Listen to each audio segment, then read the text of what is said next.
దేవుడు నీ ముందు ఉంచినటువంటి కొన్నిటిని నువ్వు చేరుకోవాలి అని అంటే, ఇప్పుడు నీ వెనుక ఉన్నటువంటి కొన్ని తప్పులు కావచ్చు, పొరపాట్లు కావచ్చు, అగచాట్లు కావచ్చు, తెప్పలు కావచ్చు, పోయిన సంవత్సరంలో ఎక్కలేని మెట్లు కావచ్చు, పోయిన సంవత్సరంలో నువ్వు తీర్మానం తీసుకుని నిలబడలేనివి కావచ్చు, పోయిన సంవత్సరములో ఓడిపోయిన స్థితిగతులు కావచ్చు, పడిపోయిన సందర్భాలు కావచ్చు, దేవునికి దూరమైన సందర్భాలు కావచ్చు.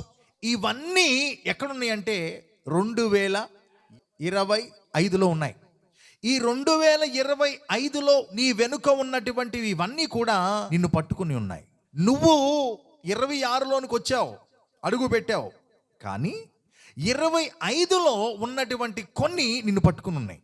ఆ ఆలోచనలు కావచ్చు, ఆ స్వభావం కావచ్చు, ఆ నేచర్ కావచ్చు, ఆ పద్ధతి కావచ్చు, కొన్ని నిలబడలేని సందర్భాలు కావచ్చు, ఇవి నిన్ను పట్టుకుని ఉన్నాయి. ముందున్నటువంటి గోల్ని రీచ్ అవ్వాలంటే నీ వ్యక్తిగత జీవితంలో కావచ్చు, చదువులో కావచ్చు, మీ ఫ్యూచర్లో కావచ్చు, మీ భవిష్యత్తులో కావచ్చు, ఆత్మీయంగా కావచ్చు, సేవలో కావచ్చు, సంఘ పరిచర్యలో కావచ్చు, దేవుడిచ్చిన పిలుపులో కావచ్చు, దేనిలోనైనా సరే నీ ముందున్నటువంటి టార్గెట్లో, నీ ముందున్నటువంటి గోల్ని నువ్వు రీచ్ అవ్వాలి అని అంటే వెనక్కున్నటువంటి వాటిని వదిలిపెట్టాలి, నిర్లక్ష్య పెట్టాలి, పక్కన పెట్టాలి. దేవునికి స్తోత్రం. నిన్ను వెనక్కి లాగేటటువంటి శక్తులు ఉంటాయి, వెనక్కి లాగేటటువంటి వ్యక్తులు ఉంటారు. గుర్తుపెట్టుకోండి, అస్సలు పట్టించుకోవద్దు వాటిని.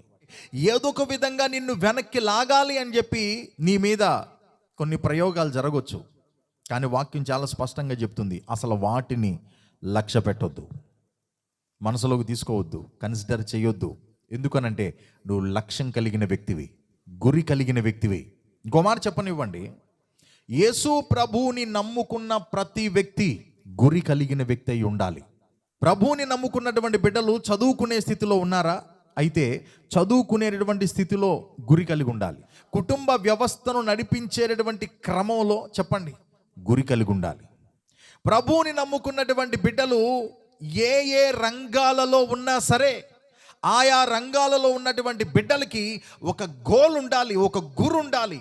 ఒక గురి లేని బ్రతుకు నిజంగా ఆ బిడ్డ ఇంకా ప్రభు ఆ వ్యక్తికి అర్థం కాలేదని అర్థం.